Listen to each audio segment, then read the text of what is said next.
And we will now convene our regular business meeting for this evening. I want to again thank you all for your patience. Let's call the meeting to order, and Mr. Treasurer, would you call the roll, please? President Baker, Present. Mr. Brown, Here. Vice President Cole, Here. Ms. Gibbs, Here. Ms. Hudson, Here. Mr. Peretti, Here. and Ms. Reyes. You have a quorum, Mr. President? Thank you, Mr. Treasurer. And in honor of Labor Day, I would like to ask Phil Hayes from CEA and Andre Washington from OPSI to come to the podium and lead us in the Pledge of Allegiance. Please stand.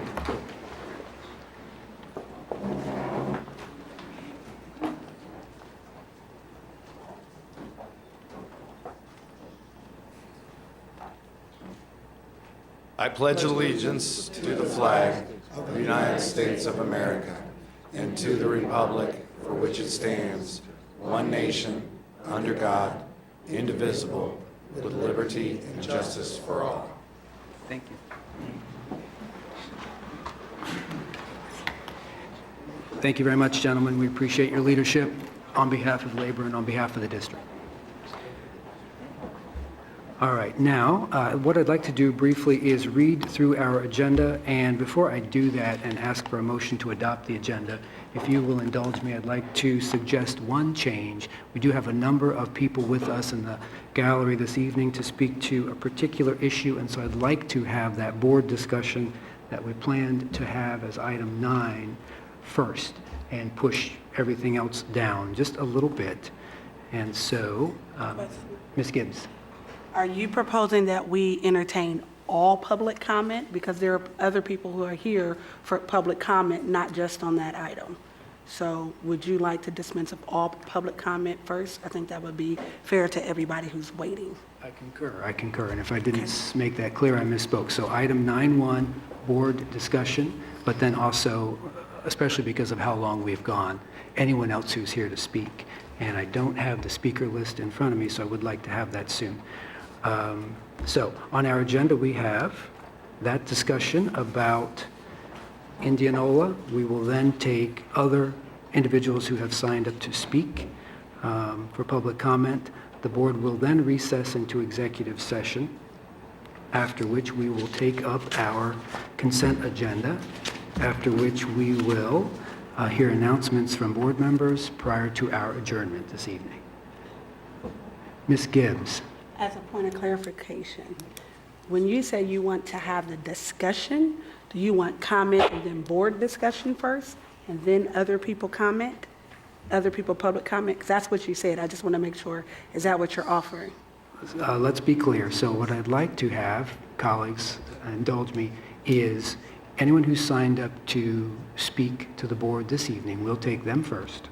And then we will have the Indianola discussion. We will hear from those individuals who are here tonight specifically to speak on that item. So if there's no objection, with that change, the chair will now accept a motion that we adopt the agenda as presented. So moved. Moved and seconded. Mr. Treasurer? You didn't Pres- have a comment? Oh, I beg your pardon. Comment? Yes. Ms. Gibbs? So I just want to make sure we're clear. After we have the comment about Indianola, we're going to then go with the rest of the consent agenda? I mean, the rest of the agenda as? Yes, that's right. Any further? And then executive session? Executive session, right, after we have that discussion. May I? Please. Would it help to look at the agenda numbering and refer to it that way? There is an item 5, 5.1, public comment general. I believe you're recommending that that be moved up right after item 2.1, which is what's on the table right now, That's adopt the correct. agenda. In addition, to move item 9 and 9.1 up right after what would be 5 following 2. Correct? And in addition, take item 10 along with item 9. So it's actually going to go 1, 2, 5, 9, 10, and then 3, the executive session. Does that help? Well, here's what helps. Prior to this meeting, all of the systems are down. So is our agenda back up now? Can we get this electronically? Because we don't have agendas without that. We have this paper agenda, but I'm trying to follow you. System. Okay, the system is back up. System is up, as I understand it. I'm on. For the benefit of the viewing and listening audience, our agenda is electronic, but it was down for the first meeting, so we didn't have access to it. Right. So as you're talking about flipping numbers, I just want to be able Oh, to you didn't find- see the numbers? My apologies. Yeah, no one announced that the system was back up. That was an Okay. announcement, that was a pop-up, but go ahead. Thank you. So we have a help? motion before us, yes, to adopt our agenda Okay. as we have just discussed amending it. So, Mr. Treasurer, President Baker, yes, please. Mr. Brown, Yes. Vice President Cole, Yes. Ms. Gibbs, No. Ms. Hudson, Yes. Mr. Peretti, Yes. Ms. Reyes. Yes. That motion carried. Thank you very much. All right, now, we do have a number of public speakers who have signed up to speak this evening. So, rules of public speaking, you will have 4 minutes to speak. You will see and hear an indication when you are close to the end of your time, and we'd ask you to wrap up by the end of 4 minutes. So when I call your name, I'd ask you to approach the podium, and then your 4 minutes will begin. The first speaker, Denver Brown. Topic, teacher work to the rule. Board action, think about the students during negotiations. If Denver Brown is here, please approach the podium. Good evening. Do we have a list this week? Good evening, President Baker, Vice President Cole, Treasurer Baharick, Internal Auditor Smith, members of the school board, and Superintendent Dr. Good. My name is Denver Brown, and I'm an 8th grade Columbus City middle school student. I'm here today to share with you how your delayed teacher contract and work to the rule is impacting students. Some of the most important lessons happen after the school day. I think about the thousands of volunteer teacher hours I've benefited from, like the Martin Luther King oratorical competition, to the school plays, and even spending lunches with the teachers. All extras which reinforce what they teach us during the day. Now, with the work to the rule, thousands of students are impacted by events that have been canceled or will be canceled. Curriculum nights, school plays, field trips, debate clubs, robotics clubs, Power of the Pen, after-school tutoring, after-school dances, the list goes on, all canceled. For example, our school play is a chance for all students in all classes, in all grades, to work together and produce a completely student-run production for our community. This year's play, Hamlet, will be canceled if this continues. Our 8th grade field trip to DC will be canceled because we can't find enough parents that can take vacation time to chaperone this important trip in place of our teachers.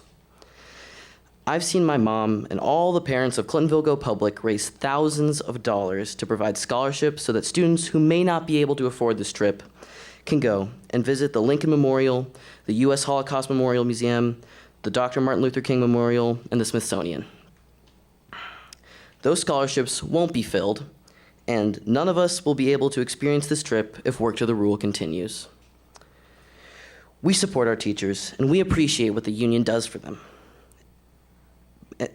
We appreciate that the union represents them, but who represents us, the students? I'm here today to ask that as the adults continue through this negotiation process, please consider us, the students. This is impacting us more than you think. Thank you. Thank you.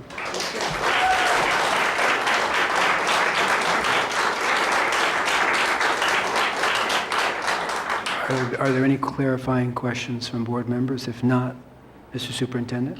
Not a question, but just a thank you to Denver. I had the privilege of watching him. I believe you were the lead in Your Good Man, Charlie Brown. Was that what it was at Clintonville? At Clinton? Was that you? Kathy, was that him? Dr. Seuss, that's what it was. Charlie Brown, Dr. Seuss, whatever. So when you say someone should represent the students, I would beg to differ. I think you've represented the students quite well. So thank you for coming this evening.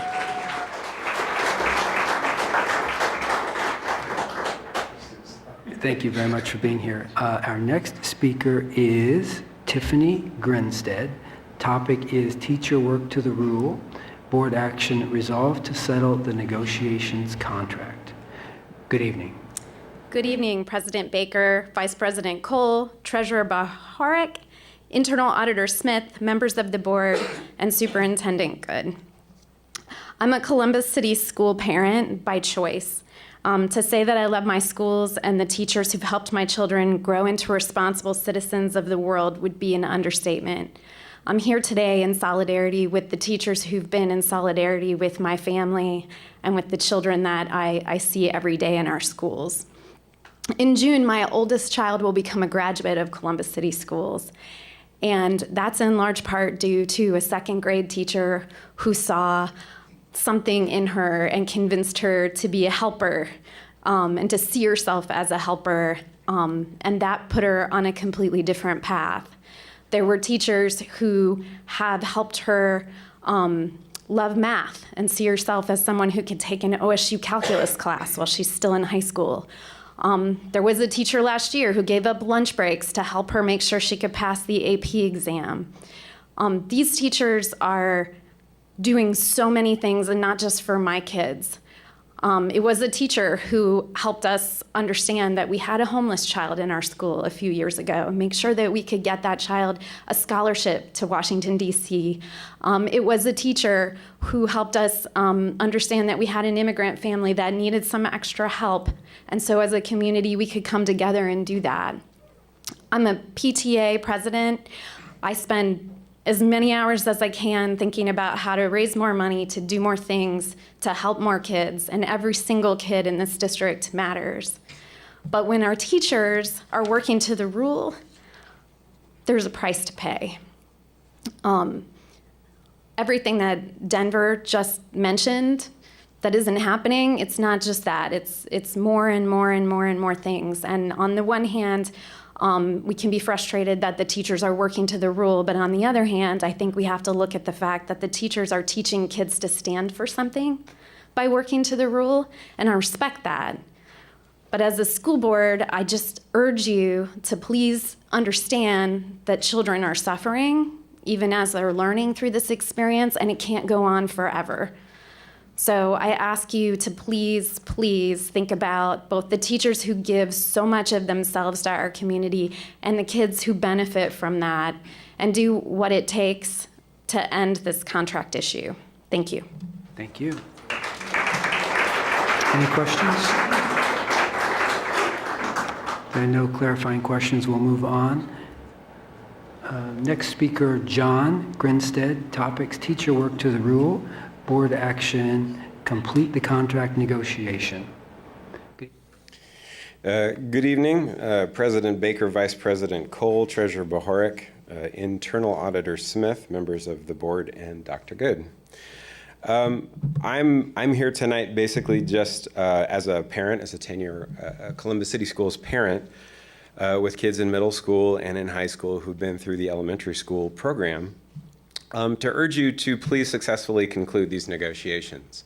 There are, as my wife just sort of listed there, a whole bunch of really critical things that teachers do above and beyond the call of duty.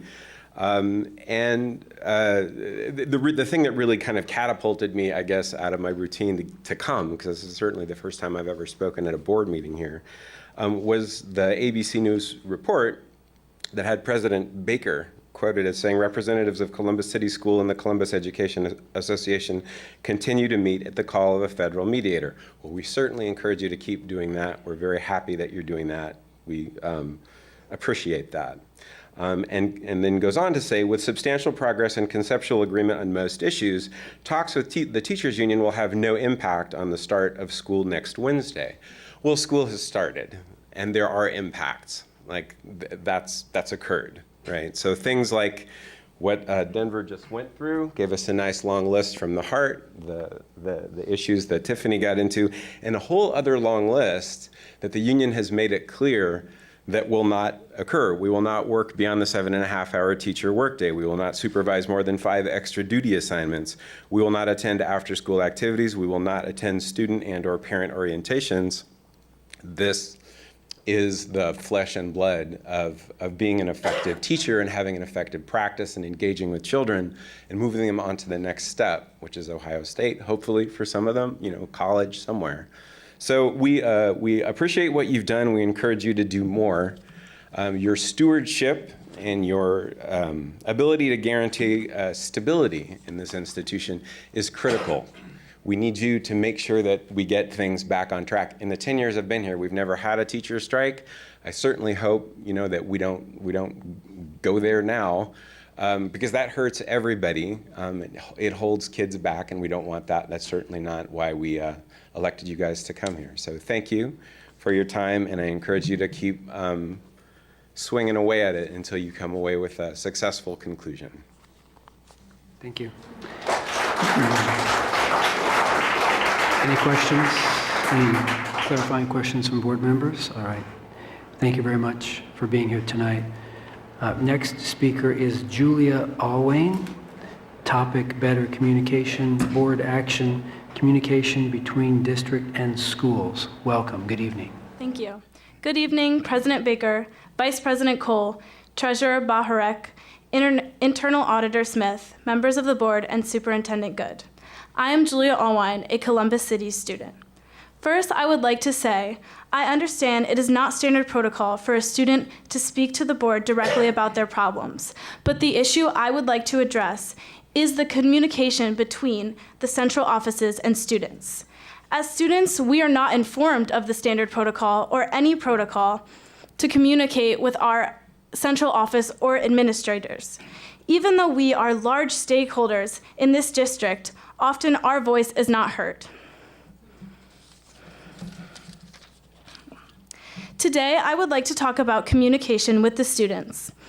There are 52,000 students in CCS schools. When a decision is made, we often feel the consequences the most. We are the largest shareholders in this district, yet often we feel as though in decisions we are left behind and the last to know. For example, just recently there was a Felicity's master plan meeting where new buildings and renovations were discussed. Teachers, community members, parents were invited to this meeting, yet those who attend school at these buildings every single day were not invited. Students were not invited to come to this meeting, or if they were allowed to, they were not aware that it was happening. What we want is that when decisions are made, we are consulted. Many times we feel as though the district allocates resources in directions that are not as oriented to student success as they could be. We would like to be in these decisions because we experience the consequences. For example, the district recently spent hundreds of thousands of dollars on the renovation of certain school monuments such as bells. However, many students would benefit much more from a tutoring program or a new arts program than a clean bell on top of their school. If a student had been consulted or a teacher about these decisions, perhaps these funds could have been better allocated. We want to be a part of these choices so that the point of view of the students is prioritized and taken into account. We often feel as though this lack of communication also results in a disconnect and perhaps a lack of concern for what the students need. We feel as though the district becomes less in tune with the students' needs, and they have become more focused on passing them along instead of increasing their own success. We know it is difficult to enact changes and begin to create solutions to ensure student success, and we want to help you make these choices. It isn't always easy to increase student success, but it is necessary, and we would like to work with you to come up with creative solutions. Pouring money into schools that are failing when the best school in the district is the school with no money is obviously maybe not the best solution. We want to work with you. We want you to ask us what it is we need. We understand there are current systems of communication, such as student ambassadors. However, we believe these are not effective enough, or these problems I named would not continue to persist. Furthermore, the district's job is the success of the students, so I believe the district should be taking initiative to speak to us.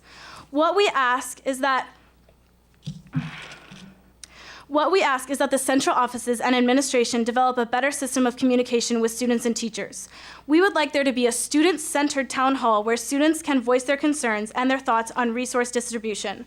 We would also like each board member to shadow a student for a day at a school that has not been renovated recently. We believe if the board really believes that the way they're allocating funds is the best way for the district, then we would like you to experience the consequences with us. Finally, we would like some sort of survey system to be sent out that asks the students their thoughts on the district's effectiveness, the district's use of resources, and the major problems they see in the district. Because once again, we are the largest stakeholders. We know the district's goal is student success, and we are here to communicate to you. The first person you should consult when looking to student success is the students themselves. Thank you.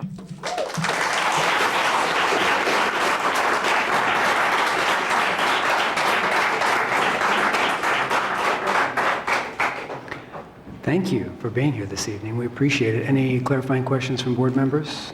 3 of them speaking now. There's 2 more students. Mr. Superintendent? Thank you, Julia, for coming, and thank you to the next speaker as well. I don't want to mess up the name.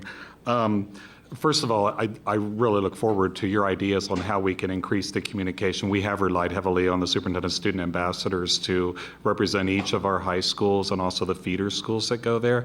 And just to help you know, there have been a number of policy changes in the district that came as a result of their input. For example, you wouldn't be able to carry mobile devices had students not suggested how that can be done in a safe way and really enhance their education. You wouldn't have access to the internet had they not helped us develop the policy there. The whole Beat the Heat, where we deliver bottled water to the schools that don't have air conditioning, that was a student-generated idea. The new menu items that we do, where we do Ohio Proud, My Plate, My State, a lot of that was as a result of students providing input into those things. So there are some examples of where they've done. We can still do better, absolutely. We want to make certain, too, we're educating so you understand when there are funds that can't be used for any purpose except for what they're used for in specific sites where they're used. I think that would be helpful to you as well, to be able, all students really, to be able to understand sometimes we are bound by how we can use those resources, and it may seem unfair, but once you understand what those rules are, that helps you at least have an appreciation for that. So we want to be able to deal with those kinds of assumptions and help with the education. But even this morning, we had students address our whole senior leadership team, a student address the senior leadership team, talking about how we can do a district-wide effort to support those that have been impacted by Hurricane Harvey. They brought forward a complete proposal. We're working on how to collaborate with not only the 52,000 students, but the 9,000 staff members to show that Columbus cares. And so there are things underway. I won't discount that there are always ways to do things better. And so really appreciate you and your colleague coming today to talk to us. And, you know, the next time I'm in your classroom, because I will be in your building shortly here, you know that I go to all the non-air conditioned buildings first in the district with a suit and tie on just to show some empathy. Make certain you call me out and remind me that this is something that's important to you. And if you have ideas, slip me a piece of paper, or just, you know, hunt me down, pin me against the wall and say, look, buddy, you know, this is what we need to be doing, so we can make it happen. So I appreciate your taking the initiative to come here today, and we have that commitment underway. And so I think our Board of Education heard that too, and probably that's something they may want to think about in the next leader of the district. So. Thank you. All right, our next speaker is Kenyansala Oye. Topic, student concerns, board action, communication between district and schools. And I apologize if I didn't pronounce your name properly. Good evening. Okay, I'm used to it. Good evening, President Baker, Vice President Cole, Treasurer Bahorek, Internal Auditor Smith, members of the board, and Superintendent Dr. Good. I am here as the voice of 52,000 students. I thank you for giving me this opportunity to speak, but today I would just like to address some few issues. We understand that students directly addressing the board isn't standard protocol, but as students of Columbus City Schools, we aren't taught a way to address central offices. Even though we are large stakeholders in this community, our voices are often unheard. On the CCS website, one of the key missions is to create a safe, student-centered, and innovative learning environment. Unfortunately, countless of students feel as though the mission statement that is placed on the website is not being fulfilled, which stems from us as students not having a voice in the decision-making process. We understand that it is not easy to be a board member, but an important part of this job should be to listen to students. Unfortunately, your actions have not been fulfilling the key missions to create a safe, student-centered place. Many of your schools all over Columbus, Ohio are deteriorating. The lack of air conditioning, the infestation of rodents and insects, and many of the schools have gone too long without renovation. Students day in and day out suffer from the lack of renovation. We sit in classes more than 100 degrees on some days, and we are expected to learn and function easily. This issue of poor buildings has been brought up to the board countless of times, but still it seems to be ignored. If the central offices communicated with students effectively, they would work to create changes. If there was a line of communication, this wouldn't still be a problem. School should be about rigorous academics and not a lack of proper conditioning. This is an unneeded stress that is added upon all the students. As a student, I can say that this is a struggle. This definitely plays a role on how I function on a day-to-day basis. Furthermore, many students believe that the district views them as only a number instead of real people. This explains the overarching issue. If the district did communicate with the students, together we could come up with solutions to solve these drastic problems.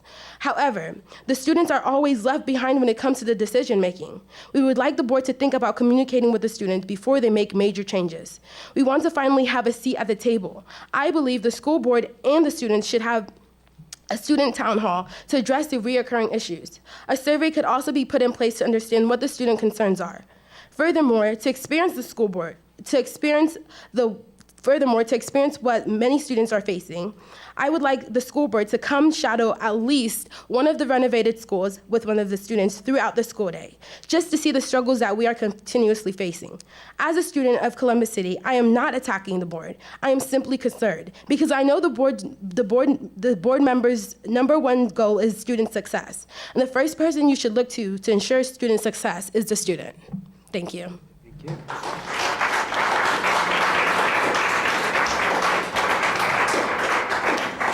Any clarifying questions from board members? If not, Just a quick comment. Thanks again for coming. I really appreciate your willingness to continue to focus on how we engage better, not only with the board, but with central office administration.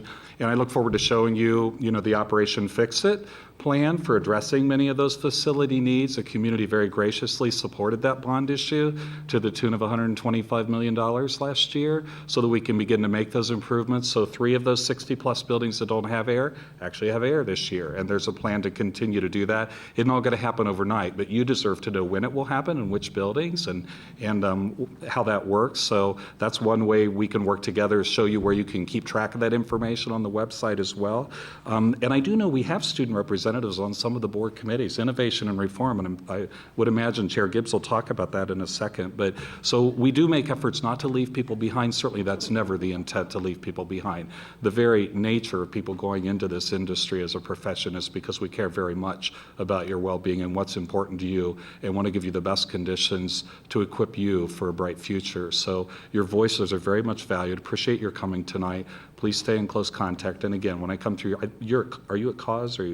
I believe when I come to CAUSE, make certain again, you find me and let's see how much progress we've made in the time between this meeting and the time I come see you. But let's put some systems in place to ensure we're doing a good job of representing all 52,000, but also addressing some of those assumptions and some of those myths that maybe all of us have about what's occurring and what isn't occurring, so we can operate from the same game plan. So appreciate it. I know you took time out of your schedule tonight, and there's assignments that you probably had to get back to, so we understand when you leave why you have to leave. So thank you. Our next speaker is Willa Jackson. Topic is student attendance. Board action, consider alternative to student attendance. Good evening, Ms. Jackson. Good evening. To President Baker, Vice President Cole, Treasurer Bohorek, Internal Auditor Smith, members of the board, and Superintendent Dan Good. My name is Willa Jackson, and I'm a retired classroom teacher of Columbus City Schools with 21 years of service. I've seen a lot of those years. I've seen a lot in those years and would like to address one aspect of the way that we do things, which deals with attendance. Our schools are judged or graded as being a good school because of the children's attendance. This to me is a miscued focus because we're holding the children responsible for something they oftentimes have no control over. Plus, how can their attendance make it so that the school is doing their job? I propose that the schools make suspension and expulsion the grade card criteria of whether or not that school has met the goal of a high-functioning school. When refugees come to our country, they're damaged emotionally and psychologically and in need of much help. Our government helps these war-torn individuals by giving them all kinds of assistance to make sure they're comfortable, provided for, and at a state of peace. Our children need so many of these same kinds of aids because they're growing up in a poverty-stricken, hostile environment right here in America. The Sunday after that car plowed into the crowd in Charlottesville, I went to church and took a seat. As the minister got up to speak, I just knew he'd say something to calm the hearts and minds of the people with all this going on. A life was taken. People were walking around with swastikas, carrying Confederate flags, yelling, angry, filled with hate and the fear that's permeating our country. Well, when the pastor stood to speak, his scripture was Genesis 1:1, in the beginning. I was through. This was getting ready to be just another sermon, as though it was scripted. I couldn't take it, so I walked out. There was another church down the street, so I went there, but the doors were locked. Feeling tense, uneasy, and wanting to just go home, my son called saying they were cooking breakfast. That was going to be my comfort. Then as I walked in and saw my daughter-in-law with arms open wide, the dam broke, and all those pent-up tears began to flow. I started remembering the man on the ground, handcuffed, and a dog was mauling his arm. I remember the officer who stomped the man on his head while handcuffed, the child who was shot within seconds of the police driving up, the police who shot the man in the chest at close range and moved back as though he was afraid, as you could see the blood pulsating from this man's chest as life slowly left his body. I screamed so much that I couldn't catch my breath. My son said I was having a meltdown, and he was right. I was traumatized by all that I've seen on television, heard on the news, and read about. Think about it for a moment. I'm safe at home and doing fine. But how much more are too many of these children feeling when they're experiencing so much of what you and I are only hearing about? Someone said they were super predators. No, they're not. They're children. And these children need our help, our support, our kind words. They need us to help them navigate through these troubling waters. These are the people growing up to become homeless, to become jobless, hungry, mass incarcerated, and too many of the other social ills that await them when they're born in this country and need our help. We're coming up on 400 years since the beginning of slavery in 1619. The greatest wealth-building tool in all of human history. We're still dealing with many of the ills of this institution and those who benefited from slavery. Helping the children whose ancestors suffered this legacy seems the only right thing to do. The families will be better because of it, the communities will be strengthened, and our nation will become one where we can all stand together, shoulder to shoulder, by lowering the suspension and expulsion rates and making that to be the grade card for high-functioning schools so that children receive the mental help they need. Thank you for your time and your kind consideration. Thank you.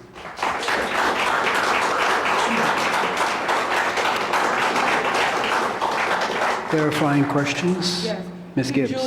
Miss Julia and Miss Kenya, before you leave, I want to personally thank you both for your comments as well as Denver. Thank you. Your voices have been heard. Amongst everybody, I'm a graduate of the Columbus Alternative High School, and I sat in that hot humanities room, and I was there on the first day of school with the fan blowing in the theater and in the cafeteria and in 5 other rooms in that building. So your voices are heard. I personally invite all 3 of you to serve on the Innovation and Reform Committee. We always have student representatives, and if you want to talk about new processes for protocol, I'm here for all of it. So we can definitely invite you to come, and we can take that up as one of our agenda items with the resolution to be presented to the board before the end of 2018. So I want to make sure you know that you are a part of that.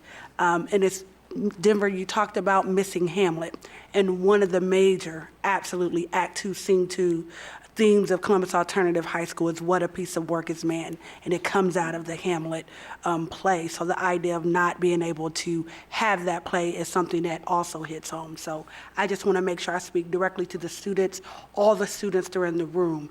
Thank you. You are our #1 concerns. You represented your school very well, and you are the reason every single adult is in this room. And we don't ever forget it, and nor do we take it for granted. You can always come to this board. That microphone is always open to you, period. I just want to clarify that we were speaking for cause, obviously, because that's where we go, but also all of Columbus City. So we really appreciate the opportunities you're giving us to speak, but we want to make sure there's some sort of mass communication so that everyone, not just the student ambassadors, knows what's going on and everyone gets to be a part of the story. Absolutely. We will make sure we work on that as the board and also as the administration. Thank you. Thank you.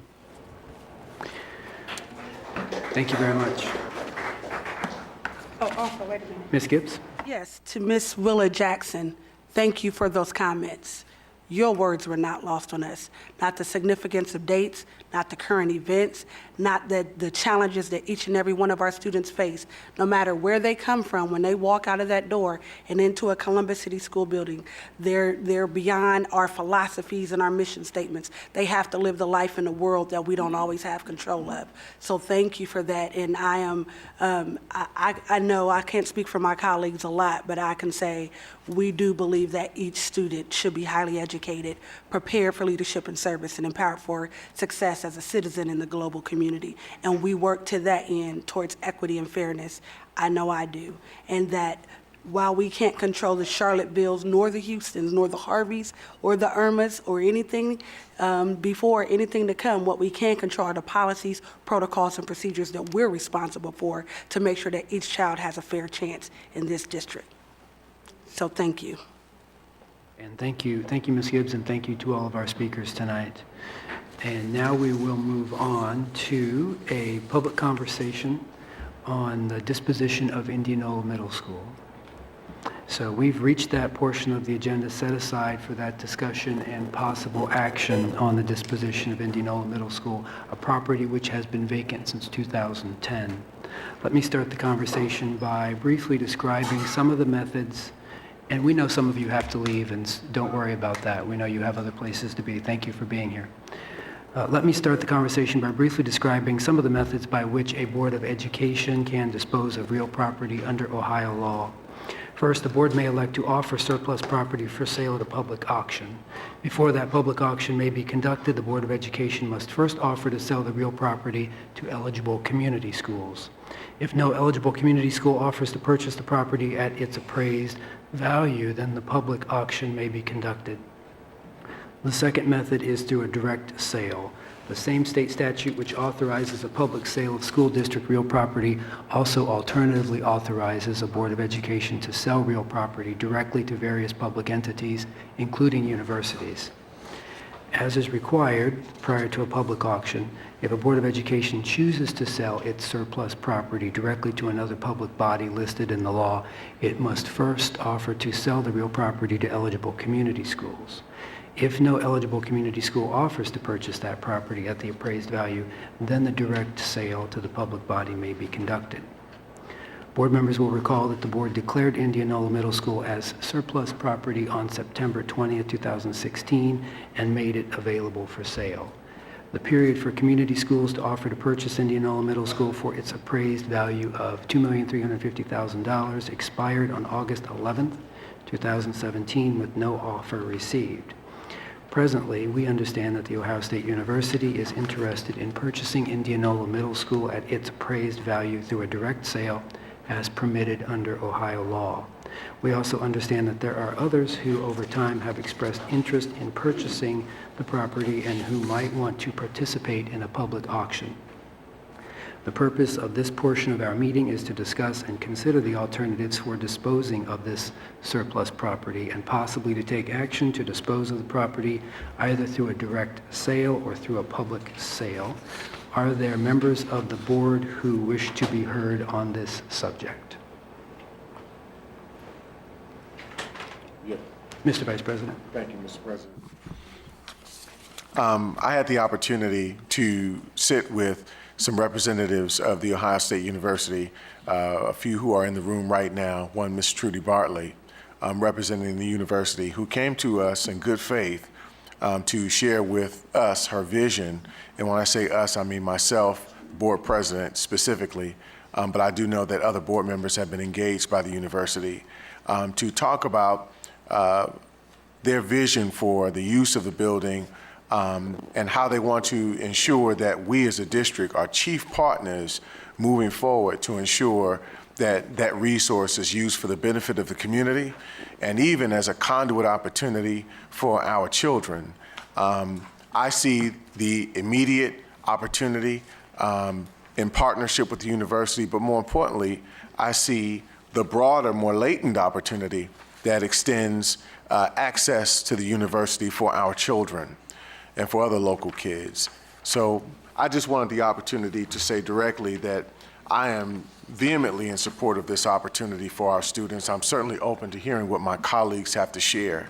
But I am definitely in support of this opportunity because of its immediate impact and effect, and more importantly, it's latent, that again extends opportunities for our children. They came to us with a memorandum of understanding that brought some clarity to what they thought the scope of role would be in that relationship moving forward. I just think that they've done their due diligence and did it in good faith. And we've had a good conversation thus far. I hope that my colleagues here today make the decision for our students that not only, again, creates an immediate opportunity for them, but an extended opportunity. Thank you. Thank you, Mr. Vice President. That might be a good segue. Ms. Hudson? Sure. I was just going to say that might be a good segue to hear from our speakers. We do have a number of people signed up to speak specifically to this item, but Ms. Hudson, if you'd like to share comments. President Baker, I'll reserve my comments for after. Can I reserve till after? Thank you. That's just to clarify, President Baker, that would be item 10, and we're still on 9.1. So the discussion is within the board, and then we would have to conclude discussion with the board, then move on to item 10. Is there further discussion from board members? Well, let's go ahead then and hear. Thank you, Mr. Peretti. Let's go ahead then and hear from Board Member Hudson.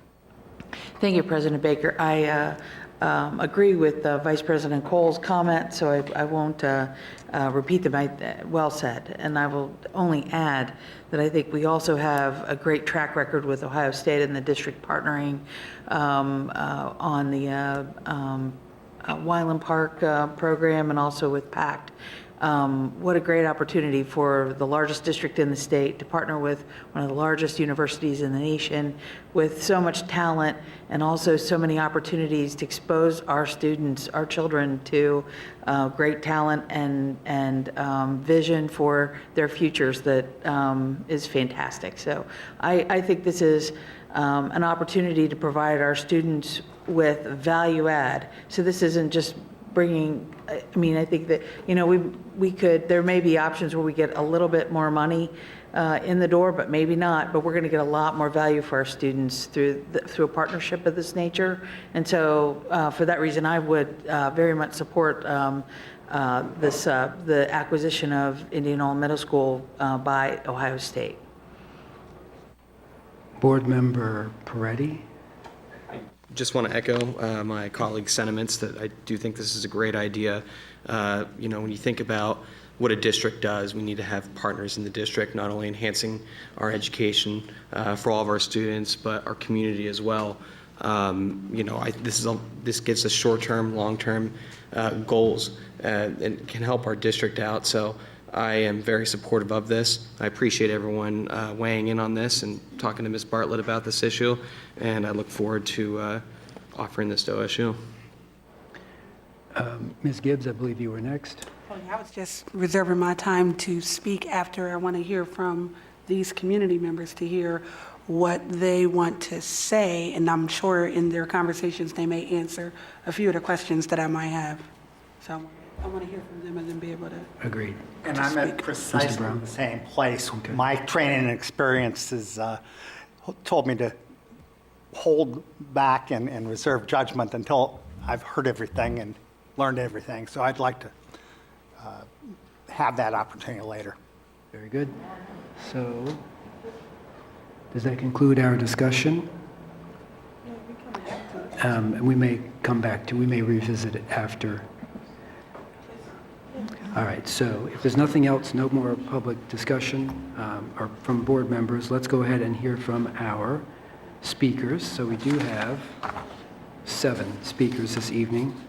So let's call upon first Ellen Griffin, topic Indianola Middle School, board action, go forward with the agreement with OSU. Good evening. Welcome. Thank you. It's good to see you. You too. Good evening, President Baker, Vice President Cole, Treasurer Bahorek, Internal Auditor Smith, members of the board, and Superintendent Dr. Good. My name is Ellen Moore Griffin, and I speak to you this evening as the President of the Board of the University District Organization. UDO was established in 1971 to work toward the stabilization and revitalization of the University District. We work closely with the University Area Commission, the University Community Business Association, the University Community Association, institutions, and the City of Columbus to coordinate programs and resources that improve the University District's livability. A large part of that work culminated in the adoption of the University District Plan in 2015 after long months of hard work by UDO, residents, businesses, and the City of Columbus. This plan outlines recommendations for future development in the University District and serves as a blueprint by which we strengthen and preserve the fabric of this vibrant, diverse community of neighborhoods that make up the University District. Indianola Middle School is a historic building and has served as an integral part of the community for over 80 years. We believe that reviving this educational center in partnership with The Ohio State University, a dedicated community partner, accomplishes 3 things for the University District. 1, it attracts and retains residents and stabilizes the neighborhoods and surrounding properties by providing an educational center open to all University District residents. It furthers the strong educational partnership between the neighborhood and OSU already in place at Wineland Park Elementary and OSU's Schoenbaum Family Center. And 3, it prohibits incompatible development of the property, such as high-density student housing not in alignment with the University District Plan's recommendation to place high-density dwellings closer to High Street with greater transportation options and access to neighborhood services. We have no doubt that OSU will continue its long history of working closely with the community and its leaders to develop Indianola Middle into an asset for the University District, which could benefit greatly from additional educational opportunities. UDO strongly urges the Columbus School Board to do what's best for the University District and its residents and continue to work with OSU to retain Indianola Middle School as an education center in the heart of the city. Thank you for your time. Thank you for being here. Thank you very much. Any clarifying questions? Clarifying questions from board members for the speaker? Save it. Thank you very much for being here this evening. Thank you. All right, let's hear now from Susan Colbert, topic Indianola Middle School, board action requested support the sale of Indianola Middle School to OSU. Good evening, how are you? I'm fine. How are you? I'm well, good to see you. Oh, good. It's nice seeing you as well. Good evening. I'm President Baker, Vice President Cole, Treasurer Bahorek, Internal Auditor Smith, members of the board, and Superintendent Dr. Good. My name is Susan Colbert. I'm a Community and Economic Development Program Director with Ohio State University Extension.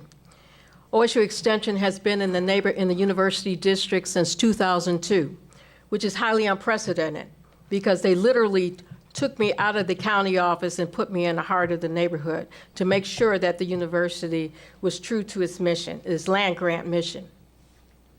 And so basically, our mission is basically to help improve the quality of life of all Central Ohio residents through research, service, and training.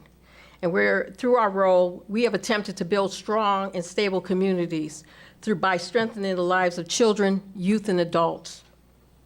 I'm here today not as a representative or an employee of Ohio State. I'm here on behalf of the families, the children, youth, and families of Wyland Park and the University District that will be affected by this decision you all make here tonight. Indianola Middle School, when you all closed it a few years ago, we were actively involved in that school, offering 4-H youth development.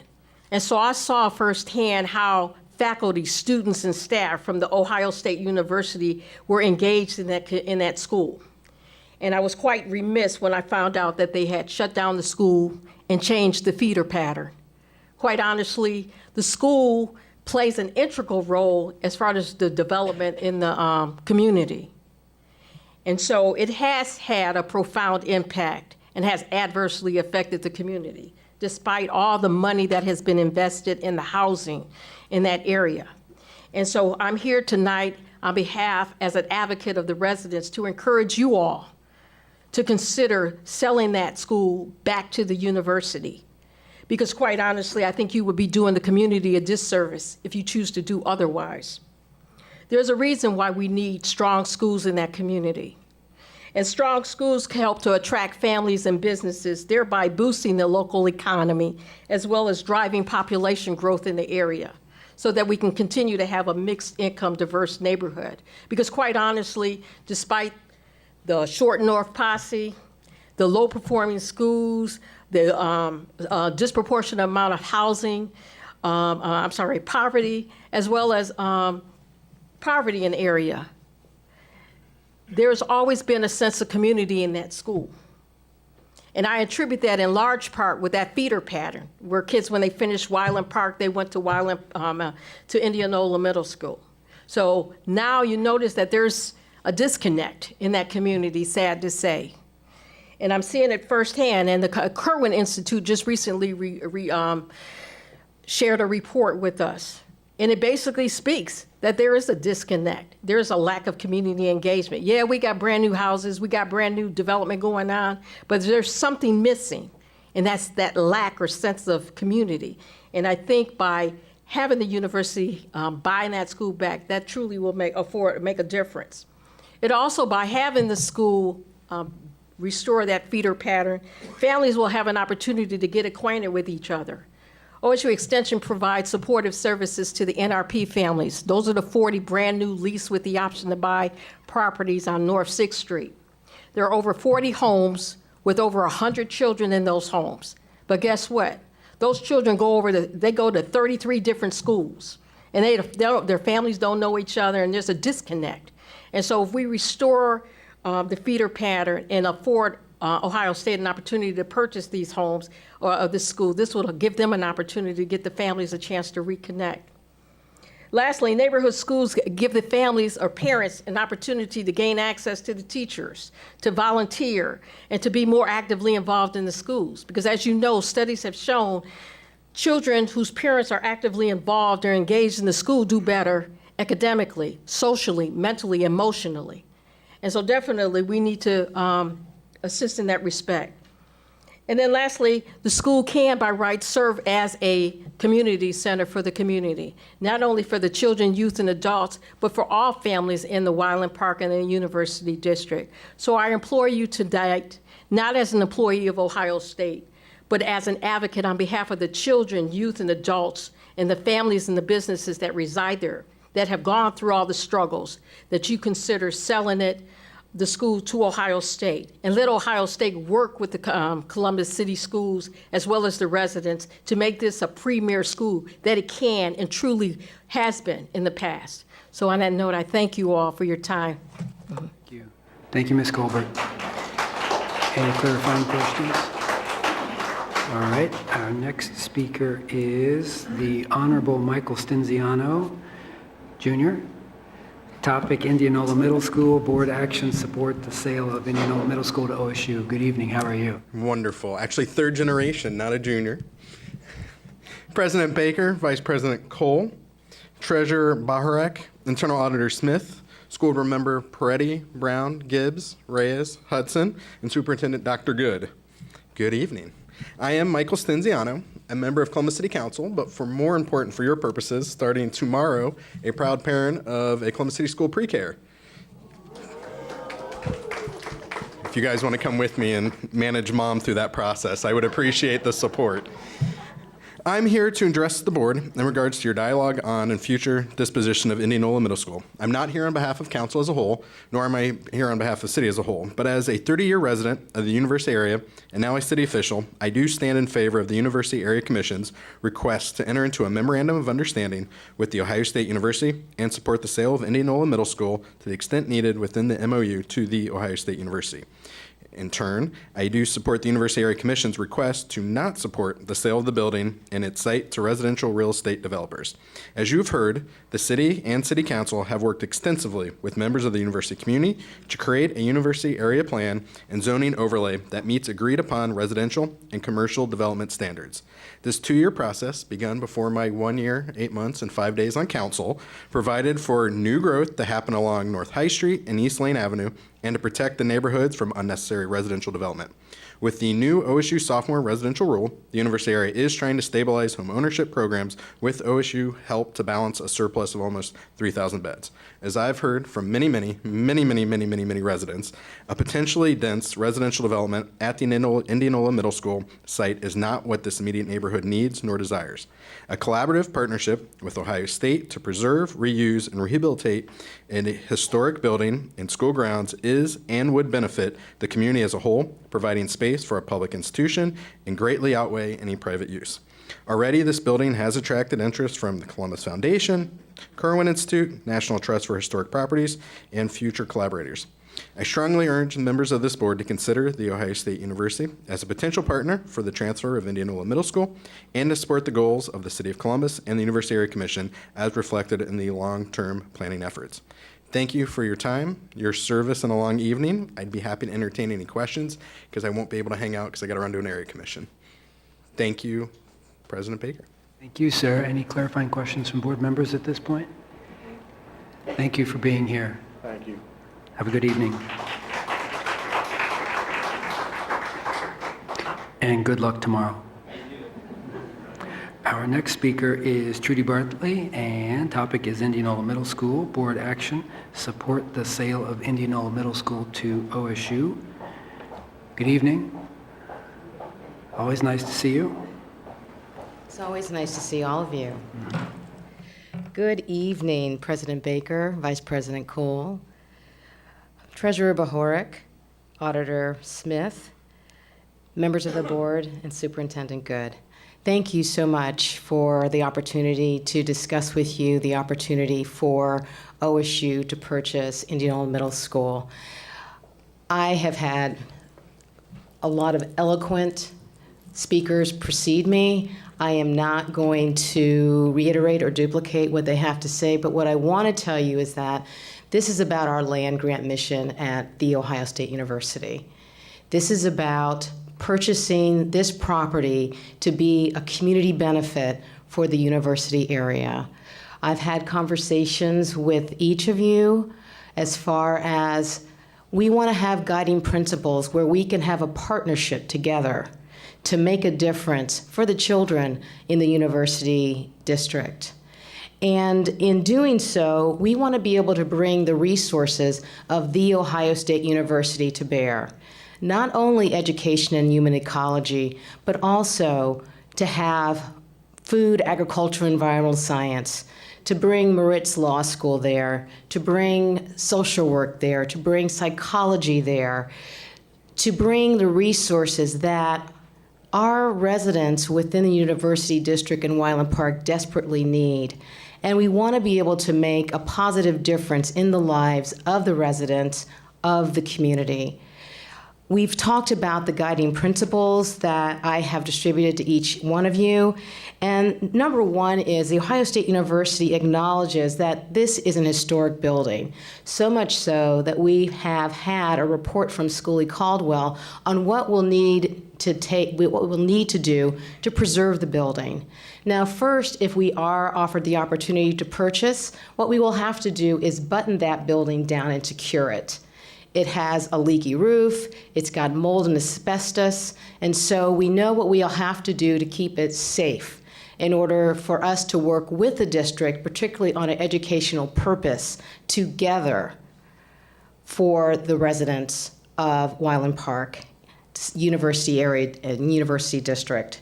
The second thing is, this is a collaborative effort. When we spoke with President Michael Drake and Superintendent Good, what President Drake said is this has got to be a partnership. It's not about OSU coming in, it's about partnering with the district and making a difference. So this is a collaborative effort where the educational opportunities will meet the mission of both Ohio State and Columbus City Schools, and we will mutually agree upon the ultimate educational uses of Indianola Middle School. And I want to say that again. We together will make the decisions of the ultimate uses for the educational purposes of Indianola.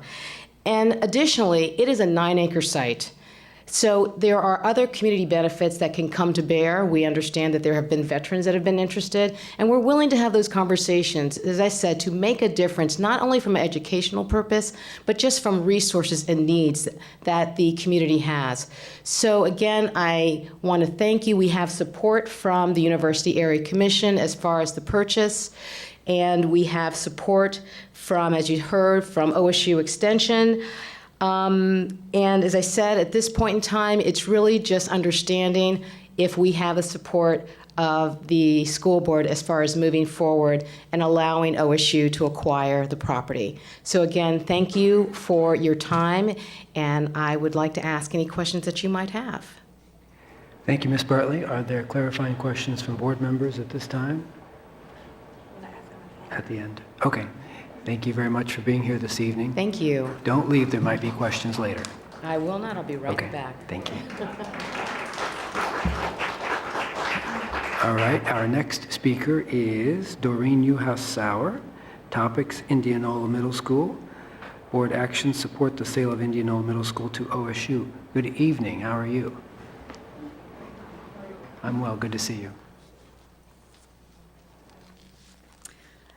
Good evening, President Baker, Vice President Cole, Treasurer Baharek, Internal Auditor Smith, members of the board, and Superintendent Dan Good. I want to thank you for hearing so many speakers tonight, and please know that there are a number of people here in support who did have to leave, but are also out there looking for some direction that might enable Indianola to be sold to Ohio State University. I think you're very well aware that the University Area Commission, I'm the president of that, passed a resolution on August 16th last month that stated that we support the sale of Indianola to Ohio State, and that we would not be in favor of selling to private development interests at this time. I think that Councilman Stinziano did a very good job of sort of summarizing the points of the resolution, which basically are that we have gone through a 2.5 year planning process that with a board, with an adopted policy by City Council for how to direct development and to not have it necessarily within the neighborhood, especially not on the far edge of the neighborhood, which represents the only other space of green space, sizable space, besides Tuttle Park and the Oval, which is not exactly seen as perhaps community space, but that edge of the park, which is very important to us, what happens on that particular site. So I'm going to try not to repeat what I've just heard others say, and at least try to bring up a few other points. To Susan Colbert's point about the students and the families of Wyland Park, I also want to make notice of the fact we talk a lot about the University District, and this is about the University District, but we talk with other neighborhoods. We frequently have discussions with the Italian Village Streets Committee, with Milo Grogan, with Clintonville. We know the neighbors around us. We know the neighbors on the other side of the railroad tracks and the highway of 71 is Linden. We share similar concerns. We think about how our students can best benefit, how our children can grow, how things can be made safer and secure. So I don't see this as necessarily that type of a proposal, which is going to stay just as a pilot project in the university area. I think this is a embryonic kind of outreach that can grow far beyond into the city of Columbus and to other neighborhoods. On the University Area Commission, we are the oldest commission of the neighborhoods. There are 20 members of our board, some of which are elected and most of which major stakeholders also represent a piece. I think the excitement at the initial thought that Ohio State would perhaps be allowed to purchase the building were so great that just 2 days ago I was contacted by a representative from a nationally known window company who just gave $100,000 for victims from the hurricane, who offered to replace all the windows historically appropriate at Indianola, so in order to secure the building. And for them, this is a major pilot project, demonstration project that they know will have impact on them. That is the kind of help that you can look at when you have collaborations in place and trusted partners. They quite honestly fell in love with the building. So I'm hoping that you will consider, on the basis of many of the people speaking here tonight, that this is just not the small pet project of a university district. We are built on collaboration. We have always been built on collaboration, and I think someone else will be able to speak to that a little bit more. So thank you for your time. Any clarifying questions? Mr. Superintendent? I think it bears noting, Doreen Uhassar was Teacher of the Year in 2003 and was the state's Teacher of the Year, and was a Fort Hays teacher. And I don't know if she mentioned that, but it's so nice to have you back. Yes, indeed. 2005, that's right. And I believe your husband taught at Indianola Middle School, did he not?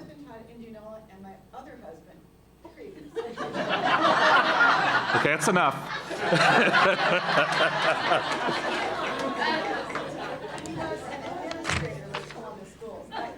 only marry men who have a contact with Columbus City.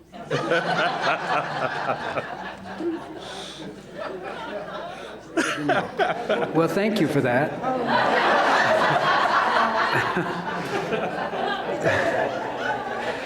And speaking of that, our next speaker is John Sauer.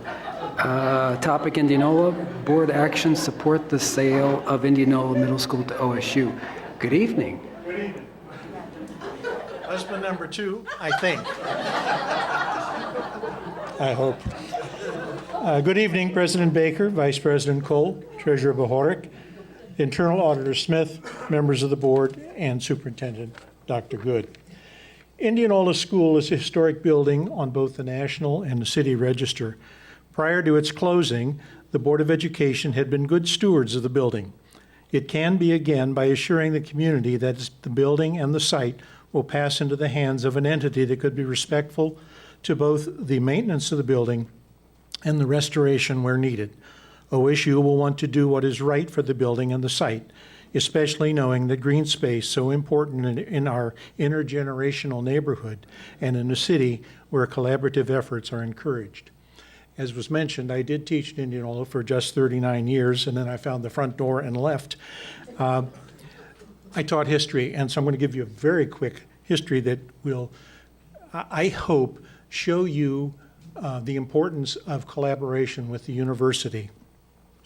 The building's architect was Howard Dwight Smith, who was at the time both the university architect and the city architect, and was the designer of OSU Stadium.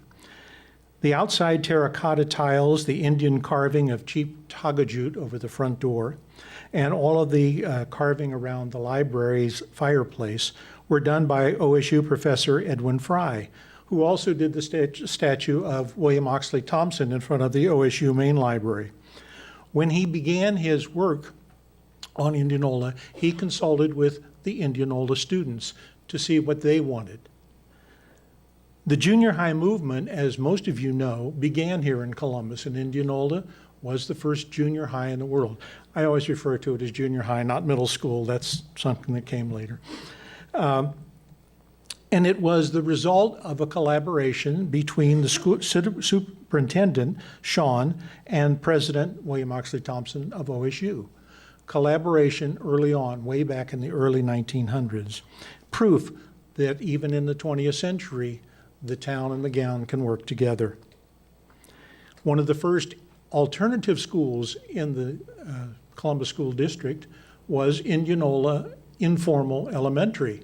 And one of the prime movers behind that was the mother of the man who was just here 20 minutes ago, Stinziano. Indianola is a true public school, and one that was the only one of two in the city that had a racially balanced student body before desegregation began. The other was Eastmoor. In the time since the 1970s, 11 schools in the University District and nearby neighborhoods have been closed. Everett, Kingswood Elementary, 8th, the Indianola Elementary Alternative, Northwood, Calumet, Madera, 11th, 2nd, and of course North High. We also lost the building at the School for Tuberculosis Students over on Neal Avenue. School closings helped to carve out the donut hole in the city of Columbus school system.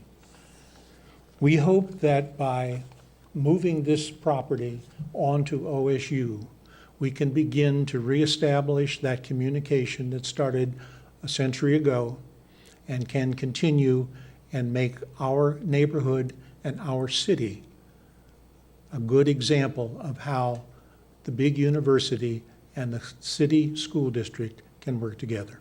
Thank you.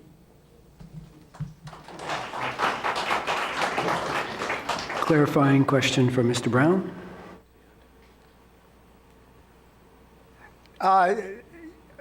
Mr. Sauer, it appears that you're probably the historian, knows most about the building and the site.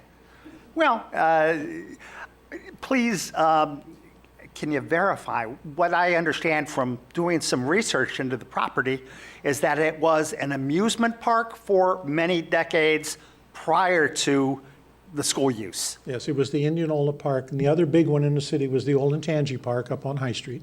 And the Indianola Park had a huge swimming pool. The building, which is now the church on that property, was formerly The Indianola Amusement Park bathhouse for the huge swimming pool. Yes, you're right. There are postcards, and there is a history of it as well. Thank you. Mm-hmm. Any other clarifying questions? No, one more. Thank you, Mr. Sauer. Thank you for being here. Our final speaker is Matthew Leisure. Topic, Indianola Middle School Board action support the sale of Indianola Middle School to OSU. Good evening, sir. Hello. Good evening, President Baker, Vice President Cole, Treasurer Bohoric, Internal Auditor Smith, members of the board, and Superintendent Dr. Good. My name is Matt Leisure. I'm an advocacy committee chair for Columbus Landmarks. I've got a little bit more on the history of the building here, but I'd like to point out there are several board members here in attendance, including our board president and our executive directors, so this is really important to us. I have a brief statement tonight on behalf of Landmarks that I'll get into here. Columbus Landmarks Foundation urges the Columbus Board of Education to proceed with the direct sale of Indianola Junior High School and its grounds to the Ohio State University. We strongly believe this agreement will provide this important architectural, historical, and cultural landmark not only long-term reuse, but also the greatest potential for positive impact on the immediate and surrounding neighborhoods. Indianola Junior High School, opened in 1929, was designed by Howard Dwight Smith, who was architect for Columbus Board of Education at the time.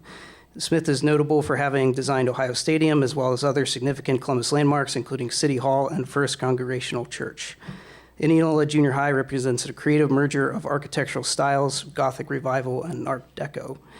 The building's exterior is adorned with Native American and woodland-themed ornamentation. Designed to model a high school, Indianola's innovations included industrial arts and home economics classrooms, a model apartment for student interior design, and a wood-paneled library with a stone fireplace. The school sits on the former Indianola Amusement Park grounds and is listed in both the City of Columbus Historic Register and the National Register of Historic Places. In short, this place matters. Since 2014, Indianola Junior High has been featured on Columbus Landmark's Most Endangered Buildings list. Columbus Landmarks removed the building from its 2017 list when news of the cooperative agreement between Columbus City Schools and Ohio State became public. Among all of Ohio's school districts, Columbus City Schools has been a model for reusing and sensitively rehabilitating its historic buildings. Please proceed as planned with a direct sale of the building and grounds to Ohio State, ensuring Indianola Junior High will be saved and innovative and impactful once more. Thank you. Thank you. All right, are there, Ms. Gibbs, clarifying questions on this topic? I feel like this is that part of the wedding where they say, if anyone sees fit why these two should not be joined, speak now or forever hold their peace. Actually, my question isn't for you, you can have a seat, but we heard a lot about the people who are absolutely for this. Is there anyone here who has a differing opinion? No? Going once, going twice? Okay, so my question is, and maybe someone can speak to the benefit in the program while it is in the university district. Can someone speak very briefly, and I hope our viewing and listening audience can follow this, but speak very briefly to what the vision of this actual project is? And could a student, we talk about Wyland Park, but would a student from Windsor or Winterset, I mean, all across our district, is this something that's going to be just a benefit in that area, or will students all across the district have an opportunity to take advantage of what's going to go here?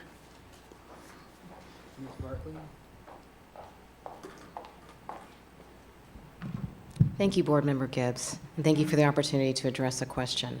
From the very beginning, we have always said that this is a partnership where we would create and develop with the district. We did not come here with a pre-approved idea of what it can be. If the district, because it's going to be mutually agreed upon by Ohio State University and Columbus City Schools. So if it's something that we agree upon that is going to be a neighborhood school, then yes, everyone, according to school choice, can go there. If it's something that the district would say we wanted a district-sponsored school, and we all agreed upon that, then that's the way it would go. If it's something that we would say that you wanted a lottery-based school that was STEM-based and it was agreed upon mutually by both, then yes. But at this point in time, what we're looking at is we do not have a proposed educational use. We want to work with you on what that will be, that will serve the purposes and serve the community of the University District. So, as I said, it was a middle school at one time. We have looked at the opportunity, since you have a pre-K through 6 already, can it be a 6 through 12, or can it be a pre-K through 12? That is something that we will decide together. It is not something that has been decided yet. We brought it to you because we've had such great partnerships from an OSU standpoint, from Wexner Medical and PACT. Working with the district with the health science academies, we've been able to phase that in over a 3-year period, with this being the last year of being pre-K through 12. And we've seen a huge difference in that feeder pattern when it comes to having full capacity of schools, as far as having more engaged parental engagement, and as far as just having working with the teachers on PD. We have done this in partnership. We've done it in partnership as far as being a part of the principal interviews. Of course, the superintendent has a final say, but within our MOU, we decided that we were going to have bold goals and that leadership mattered. And I think That's how we want to move forward again. We want to have bold goals that we want our students to attain. And we know that leadership is going to matter with this school, whether it's, again, 6 through 12 or pre-K through 12. But again, it is a decision that'll be made by us both. Thank you. All right, are there, Mr. Brown, I think you were next, and then Board Member Reyes.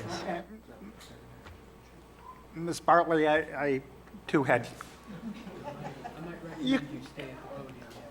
Yeah, you can anticipate there'll probably be others beyond me. Just want to, early on when there was first talk about this, and I'm not suggesting that all of the talk was accurate. We know that that's seldom the case. But I had concerns based on what I heard and even based on our very initial conversation about what use might be made by the university. And it was in my concern specifically, and I appreciate your listening, was that the use be a public school and that it be open, accessible to all, that it would not be an exclusive or charter. And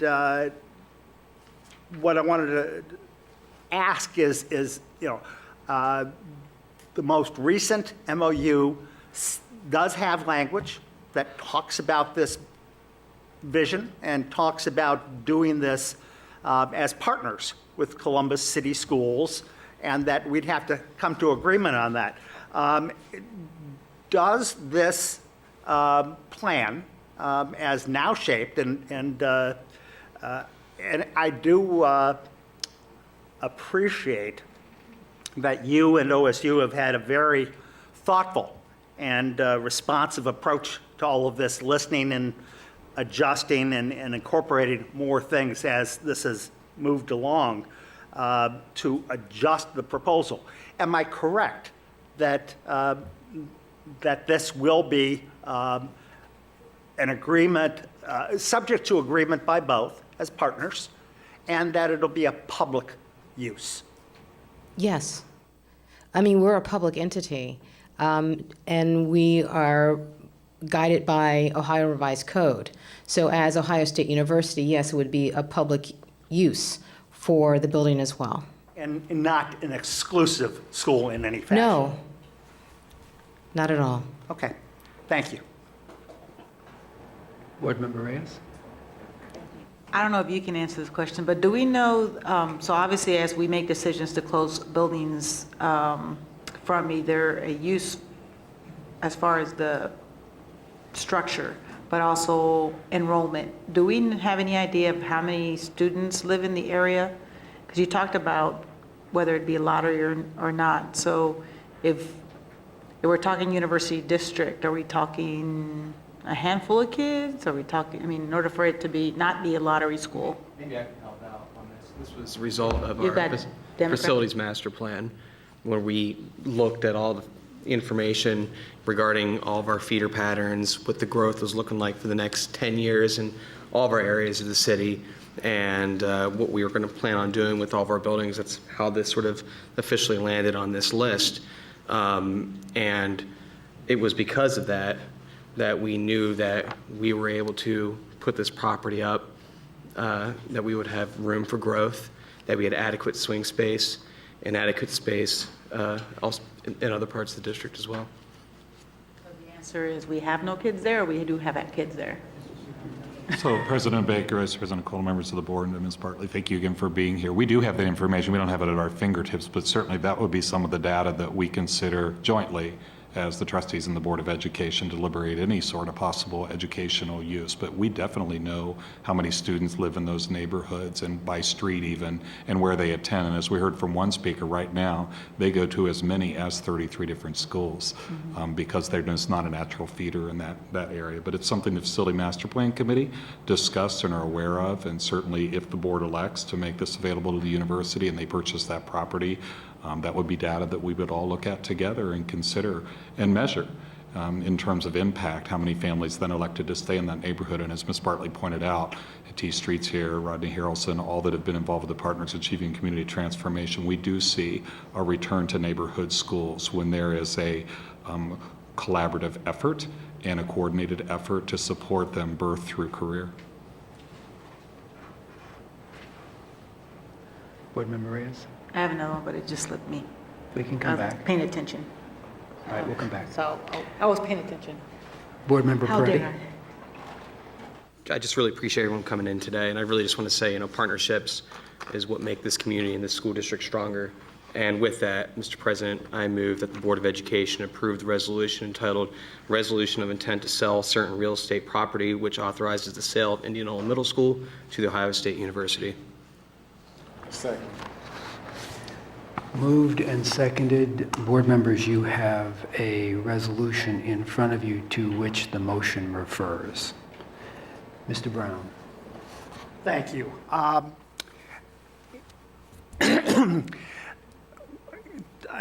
guess 2 points. One, as I view our responsibility and role, is that not only to the university area, which is important, and to the Ohio State University, which is important, but to the entire school district.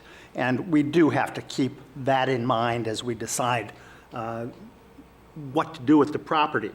On the other hand, I think that with the movement and the continued talk about the partnership and the opportunities that presents the entire school district, our staff, our administrators, as well as our students, that I think this plan does meet that requirement, at least for me, and that it's one that we can and should support. I do have one question with respect to the resolution, and I just want to make sure I'm right. Is there any, I don't see any reference to the MOU or to the conditions that we are intending to include as part of this package. Is there any reason that we not include that? Yeah, President Baker, Mr. Brown, members of the board, the reason is simple as the MOU was not in our hands when the resolution was prepared, but there certainly is opportunity to separately, if you wish, to accept that offer or review it and come back. But either way, it's appropriate to do it separately if you want. I guess from my perspective, I would offer an amendment that makes this subject to completing the MOU mutually agreed. I think we're virtually there, but I think that that's important that this be the entire package. General Counsel, any comments on that? That's an appropriate motion. Mr. Superintendent? Thank you, President Baker, Vice President Cole, members of the board, and to Board Member Brown's point, certainly I could concur that it is pending the satisfactory, what was I going to say, satisfactory memorandum of understanding. And I've only seen that in draft form because you forwarded that to me. I've not actually received a direct copy of that. So but in concept, it's clear that what was indicated from the podium is certainly what's intended, and we could button up that language. So Certainly could be a condition of closing. Our real estate folks have several conditions that they put on any closing in terms of timing and payment and so forth, and that can be another one of those. Well, I guess I move to amend the resolution to include that reference and make this subject to a mutually agreed MOU, looking obviously at the draft that is in front of us now. Second. Moved and seconded. Discussion on the amendment as it has been offered. My question is, does that amendment impact other clauses within the resolution? I know there's a reference to a 10-day timeline subsequent to our vote. General Counsel.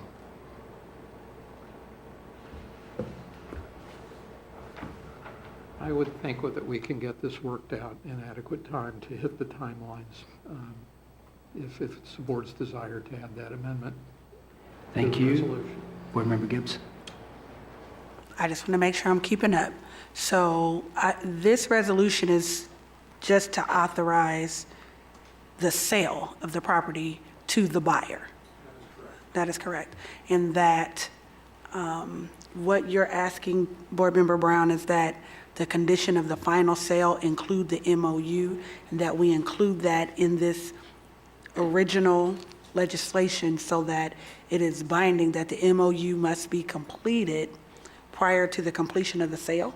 Correct. Is the MOU in draft form? Where's the MOU? It is. It is in draft form. It is in draft form. Okay. But you wouldn't have it, there's no MOU unless you get to buy the property, correct? So unless we sell it to you, it doesn't become active, right, until the sale is final. Makes sense. Yes, my understanding is the MOU is tied to the sale of the property. Yes. Okay. So how good of a draft is it? Is it like almost done, 50% done, kind of done? I mean, if we're tying this to this, in this legislation, they have 35 days, 45 days. We have timeframes listed in this legislation. So I just want to make sure how it's going to impact the timing. If we go with your amendment, I want to understand the impact of what your amendment will do before I vote for Ms. or against Bartley. it. The draft was sent for your review. I did not know if there would be revisions to it, so therefore it was sent to all board members for their review and if there need to be revisions. So that's what you have, because it has not been it had not been approved at the time. Okay, and it's still not approved. So we are contemplating an amendment to the resolution. Is there further discussion? All right. Well, let's vote on the amendment. Mr. Treasurer? Vice President Cole? Yes. Ms. Gibbs? Yes. Ms. Hudson? Yes. Mr. Peretti? Yes. Ms. Reyes? President Baker? Yes. Mr. Brown? Yes. The amendment to the resolution is carried. Thank you very much. Other comments, questions, discussion on the motion we have before us? All right. Board Member Reyes. So does the amendment have, I mean, we have to get the MOU before we do the initial. Yes. Right? It's my understanding Yeah. that what the amendment does is simply say that the Supersede. closing of the deal is contingent upon the development of an MOU. That they can meet the 10-day deadline to accept this offer of sale, knowing that closing on the sale is contingent upon the development of the MOU. Is that a general understanding? So there will be something Yes. that council will write that we will add to this that simply states that relative to the closing, it's contingent upon approval of an MOU. So we don't need the MOU for them to accept the purchase offer or the sale offer. Does that That's help? my understanding. We all on the same That clear? page? Does that work? Does that believe that's answer? our Who had that Well, I didn't question? think that's the way he posted his amendment, but okay, if that's what you say. I didn't think that's the way he posted his amendment, but. No, I think that that's accurate, but there can't be a completed sale Exactly. unless there's a mutual agreed upon MOU. That's the spirit of the amendment, which was approved, yes. Any other comments, questions, motions, amendments? Okay. Mr. Treasurer, you prepared to Perfectly call the clear roll? now, right? Yes, go right ahead. This is roll call on the motion as it has been amended to sell the real estate to OSU. Yes. Mr. Brown? Yes. Vice President Cole? Yes. Ms. Gibbs? Yes. Ms. Hudson? Yes. Mr. Peretti? Yes. Ms. Reyes? Yes. President Baker? Yes. The motion carries. Thank you, Mr. Treasurer. Thank you to everyone who was here to participate in this discussion this evening. We appreciate your endeavors and advocacy, Mr. Superintendent. Yeah, President Baker, Vice President Cole, members of the board. So I've intentionally stayed at arm's length from the transaction, but I am going to send kudos and commendations to this Board of Education. One, for listening to the Civic Association, for listening to the landmarks, for being reminded of the Veterans Administration that has an interest, from the neighbors that have spoken passionately, and for honoring that we've had a very, very successful partnership with The Ohio State University and the Partners Achieving Community Transformation. And that should count for something.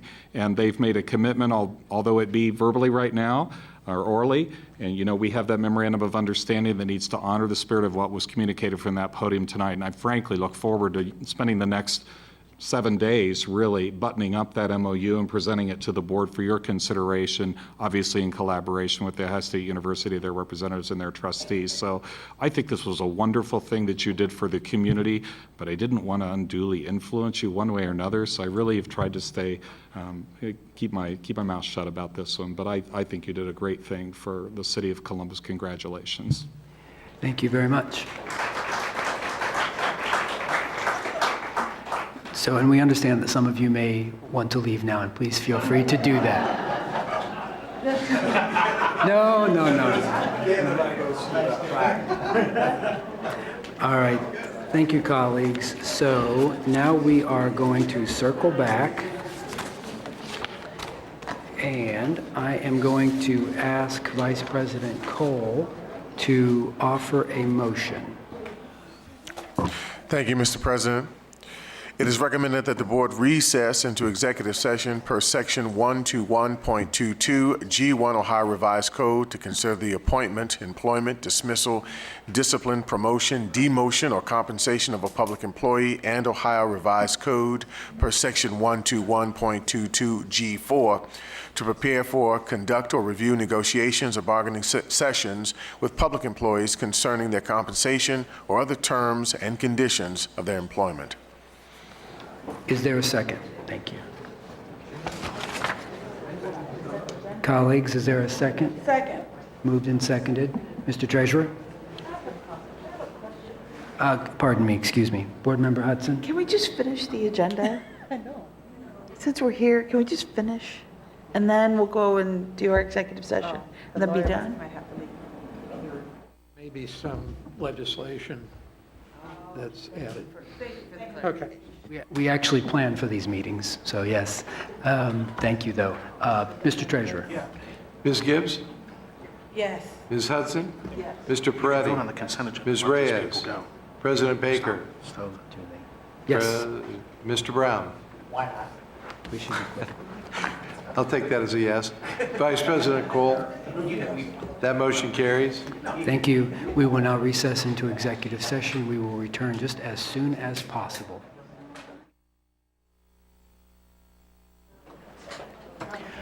Thank you for your patience. Thank you for your patience. The chair will now entertain a motion that we adjourn from executive session. So moved, Mr. President. Moved and seconded. Mr. Treasurer? Ms. Hudson? Yes. Mr. Peretti? Yes. Ms. Reyes? Yes. President Baker? Yes. Mr. Brown? Yes. Vice President Cole? Oh. Yes. Ms. Gibbs? Yes. Thank you very much. The chair will now entertain a motion that we adopt the consent agenda as presented. So moved. Second. Moved and seconded. Any amendments to be offered? Yes, Mr. President, I'd like to amend tonight's agenda to include a resolution authorizing a memorandum of agreement with the Columbus School Employees Association, Ohio Association of Public School Employees, AFSCME Local 4, AFL-CIO, extending the existing collective bargaining agreement during negotiations for a successor agreement. There's a motion and a second that we add this resolution as item 13.3. Mr. Treasurer, can you call the roll, adding this resolution to the consent agenda, please? Ms. Reyes? Yes. President Baker? Yes. Mr. Brown? Yes. Vice President Cole? Yes. Ms. Gibbs? Yes. Ms. Hudson? Yes. Mr. Peretti? The amendment passed? Thank you. We are now considering our consent agenda, colleagues. Are there comments or questions regarding any piece of legislation contained within the consent agenda this evening? Ms. Gibbs. Yes, definitely want to call out 19.2, which is a donation from Ms. Loanne Crane to support Ohio Avenue Elementary School. The Cranes are outstanding supporters of not just the communities, but specifically our schools on the south side. And so we definitely thank them and Clintonville Go Public, who is in 19.1, and all of our community members that support our schools and provide those additional resources so that our students can have exceptional experiences. Thank you so much. Thank you for calling that out. Thank you for calling that out, Board Member Gibbs. I couldn't agree more. Colleagues, Mr. Vice President. Thank you, Mr. President. I'd like to just thank our Board of Education and our team and the Treasurer and also the Superintendent's Office for Section 13.1 of our agenda that deals with the Pizzuti Agreement. Here's an opportunity that the district took to think very entrepreneurially about how we value our students, how we look at value, how we actually define that and broaden its use and term. So here we are looking at creating an agreement with a local developer that approached us, trying to generate not only nominal value for land, but also generate extended use and access that benefits our kids. This is the precipice of what agreement, this is the beginning. This is the beginning. This is the precedent that I believe that we have established as a district to think more long run about what the true value we extend to our students is, not just in terms of selling property, not just in terms of acquiring some sort of nominal value for something, but how we extend opportunities for our kids. So I just wanted to thank all of us at the table for what I think is a job well done for this piece of legislation. Thank you. Thank you, Mr. Vice President. I do want to thank the Treasurer for the leadership that he took on this particular item. Colleagues, any other questions or comments on the consent agenda? Hearing none. Mr. Treasurer? Mr. Peretti? Yes. Ms. Reyes? Yes. President Baker? Yes. Mr. Brown? Yes. Vice President Cole? Yes. Ms. Gibbs? Yes, except for 17.1, page 4, which I have to abstain. Ms. Hudson? Yes. That motion carried. Thank you, Mr. Treasurer. And now we will move on to, unless the superintendent has anything he'd like to share, now we will move on to announcements. Board members, have you any brief announcements you would like to share this evening? Board Member Gibbs. Just one, and just again, thank everybody for being here. To the superintendent, time is late, but as we move forward and they are deliberating about DACA and the Dreamers, and I definitely want to stay on top of that and hopefully hear a report on how that will impact the students in Columbus City Schools, and if we are required to take any action, and especially if there's any opportunity to advocate on behalf of our students to make sure they have a stable and consistent learning tenure, and while they're under our care and in our enrollment, that we do what we can within our realm as both a district and as a partner to make sure it happens. I mean, that we can help them. So definitely want to do that. And the second announcement is that it is back to school, which means when you see the yellow flashing school limit lights, please slow down. I know we talked last year around school safety about pedestrian safety, and we were doing some work around that. So would also love to hear, as the school year, I know we've just gotten started, but to talk about what we're doing around pedestrian safety, when we're turning on those lights for school zones and all of those protocols we use to keep our students safe. And lastly, to thank, I know all of you are here because you're so excited to be here at 9 o'clock. But just a shout out to two Cos alum, Dawan Lamont Stevens and Ari Tolles, who are normally here observing us. Thank you for your diligence in helping support what we do. All right. Thank you very much. Any You other too, comments? Jackie. Ms. Brown, we love you too. Board Member Reyes?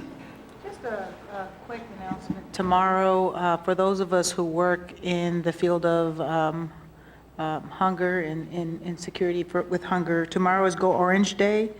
Orange is the color of hunger, and so we ask people to wear your best orange outfit to show the solidarity in fighting hunger in our communities. So I just wanted to kind of put that out there. Mr. Superintendent? President Baker, Vice President Cole, members of the board, it's late. Three things, just to piggyback on Vice President Cole's comments. I'm very, very excited about the Pizzuti agreement, certainly to Treasurer Bohorik and to Larry Braverman, the General Counsel, to Dr. Eric Roush, our government relations person, for really brokering this extraordinary agreement. We will have our first 5 reading kiosks in one of the first cities in the country to do so, to be able to put around our community, where individuals can choose 1, 3, or 5-minute stories to read, stories that are written by our students, and it catches on. It's been a complete culture transformational effort in the country of France, and we're looking forward to starting that same trend in America. Second, in addition to those reading kiosks, it's so good that Peggy Cleary is here. She does so many wonderful things for our students, for our district, for our community. It's nice now that our community Pizzuti is going to do for Peggy. And they're going to purchase $160,000 worth of construction trades equipment. That's a part of the Pizzuti agreement. But even more so aligned to the board's mission and goals, they will pay $12 an hour for 120 hours of work for 10 students for 10 years. In internship programs, and that's another wonderful. So and again, a great thanks to the team that helped to do that. Relative to DACA, thank you, Board Member Reyes, for working with our Communications Executive Director, Scott Varner, today. We do have talking points for the board and a statement that I believe we can post on our website tomorrow that reaffirms our commitment to all children, but specifically to those that are affected by the Deferred Action for Childhood Arrivals Act. And it reaffirms really our support to educating and keeping safe all of our students, regardless of where they came from or how they got here. And the third thing is, I mentioned it a bit during the students' remarks this evening, but what a wonderful, wonderful thing when students come forward wanting to organize the other 51,999 students, as well as the 9,000 adults in our system, to reach out to Hurricane Harvey victims and seek ways that we can support them. And they had a wonderful meeting with our senior leadership team this morning, and we're putting together a plan for something that we can do. And I mean, just some of the suggestions were just extraordinary, ways that they were willing to forego even, for example, beat the heat water that we give our children. They would be willing to not have water for a day if it meant that those children in Houston could have water, their water. And so things like that, collecting money. The communications department has organized a postcard writing campaign, messages of hope for the victims of Hurricane Harvey. And let's just hope those are the only hurricane victims, as we keep people in Florida and the Keys and the Bahamas in mind as Hurricane, is it Irma? Irma. And takes landfall here in the next couple of days. So, but anyhow, lots of good things going on. And I encourage you to get out there and enjoy some of the spirit of CCS that's caught on and contagious throughout the community. Thank you, Mr. Superintendent. So I would like to offer one final reassurance from the board as it relates to DACA. You know, this board passed a resolution not all that long ago reaffirming our commitment to all students and their right to an education. And so our students need to continue to realize that school is a safe place where we want them to be successful, and irrespective of any bad public policy coming from the federal level or any tweet you may hear from any irresponsible tweeter, you are welcome here, you are safe here, and we love you. Ms. Gibbs? One final, I know I'm ready to go, but I think we'd be remiss if we did not thank the Central Enrollment Team. and Dr. Michelle Klein, who I know had on both heels and sneakers and everything else. If you did not see Central enrollment, I mean, I don't ask her to come up to the podium, you know, for a joke. Literally, people were trying to enroll their kids every day up until the last minute and even through last week. And there still are a number of people who believe we start after Labor Day. And so there's still people who are trying to do that before the thousands of hours I know they gave. I mean, I'm ready to go home at 9 o'clock, but I saw y'all there till 9, 10, 11 o'clock trying to get all of those students enrolled into this amazing district. So for that, stand up, Dr. Klein. Stand up, Dr. Klein. Thank you so much. And she don't want us to say it, but you can still call and enroll in Columbus City Schools. Visit them at Central Enrollment if you still need to get your child in. I really do want you to say that. We still have kids out that can be enrolled. Okay, there we go. That's Thank all. you. Board Member Reyes? To that point, I do want to thank, I was able to attend my godson's kindergarten, yes, he's a kindergartner. And I just want to give kudos and how important it is for our kids to go to be pre-kindergarten. He was so prepared to start. He was so excited. He couldn't wait to get in. I could tell the difference between him, who had attended school already, and some of the other kids who had not, and it was their first year in kindergarten. You know, parents just trying to pry them off their legs, while my godson's just like, see ya. So that, you know, that it was very exciting to see. He's at Spanish immersion with his older brother in 3rd grade now. So, and then both my neighbors got into Spanish immersion, so I'm very excited for both. But on the, it'd be remiss for me not to say anything about DACA. So I just want to make sure that people understand the difference between our kids. Our kids are technically not DACA because they are not eligible for DACA. So DACA children are really a lot older. Those are kids that are attending college. Those are kids that have applied to get jobs and so forth. To the extent that I say that is that we really need to pay attention to our kids if they have an older brother or a sibling, a parent. We have parents who are DACA currently, and how any changes to the administration and the impact of possible deportation may impact them. So I think from that sense is where we need to ensure that we're prepared to the bullying and those things that kind of come with that type of change. So I just want to make sure that I don't want the public to be thinking that our kids are DACA recipients. It's not the same thing. But our kids have applied for DACA. Yes. And so they are still our kids, even though they may have graduated and Yeah. they're going on to school. Right. So we do want to be that. I do have one other thing, but whenever.